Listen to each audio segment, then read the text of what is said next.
আজকে আমি যে বিষয়টি নিয়ে কথা বলবো সেটি হচ্ছে যে সহবাসের সময়কে দীর্ঘ করার জন্য কি খাবারের কোনো ভূমিকা আছে নাকি, অথবা পাশাপাশি কি করলে এই বিষয়টি অনেকের কাছে একটু দীর্ঘস্থায়ী হবে বা সময়টা আসলে হচ্ছে একটু দীর্ঘ করা যাবে, সে বিষয়টি নিয়ে একটু কথা বলার চেষ্টা করব।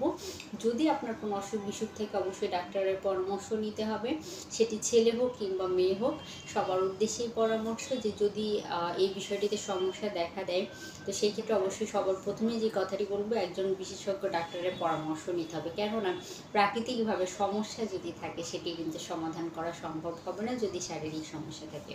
পরবর্তীতে খাবারের কথা বলতে গেলে ছেলেদের ক্ষেত্রে যে গাইডলাইনগুলো, মেয়েদের ক্ষেত্রেও মোটামুটি একই গাইডলাইনগুলোই আমরা বলে থাকি। কেননা দেখা যায় যে খাবারের যে বিষয়গুলো, হরমোনাল যে বিষয়গুলো আছে, সেই বিষয়গুলো কিন্তু মোটামুটি একই খাবারই আমাদের হরমোনাল ব্যালেন্স, মানে আমাদের হরমোনাল যে ইমব্যালেন্সগুলো শরীরে থাকে সেগুলো ব্যালেন্স করতে সাহায্য করে। ছেলেদের জন্য এই পুরো বিষয়টি যে মনিটরিং করে থাকে বা নিয়ন্ত্রণ করে থাকে সেটি হচ্ছে টেস্টোস্টেরন। তো সেক্ষেত্রে টেস্টোস্টেরন হরমোন বৃদ্ধি করে এই জাতীয় যে সকল খাবার আছে সেই সকল খাবারগুলো খাদ্য তালিকায় রাখার চেষ্টা করবেন। আর পাশাপাশি মেয়েদের ক্ষেত্রেও দেখা যায় অনেকের ক্ষেত্রে অনীহা দেখা দেয় বা অনেকে লজ্জার বশে এই বিষয়গুলো আসলে এক্সপোজ করতে চান না।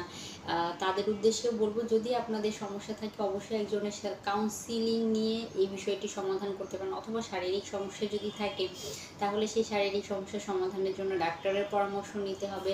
খাবারের কথা বলতে গেলে যে খাবার এমন না যে খাবার খেলেই আপনার এটা সমাধান করে দিবে, কিন্তু আপনি যদি একটা হেলদি লাইফস্টাইল মেনটেন করেন, সুষম পুষ্টিকর খাবার, carbohydrate, protein, fat, vitamin, minerals, water আপনার দেহের জন্য যতটুকু প্রয়োজন সেই খাবারগুলো পর্যাপ্ত পরিমাণে গ্রহণ করেন, তাহলে কিন্তু দেখা যাবে যে আপনি আপনার জন্য জীবনটাকে অনেক উপভোগ্যময় করে তুলতে পারবেন।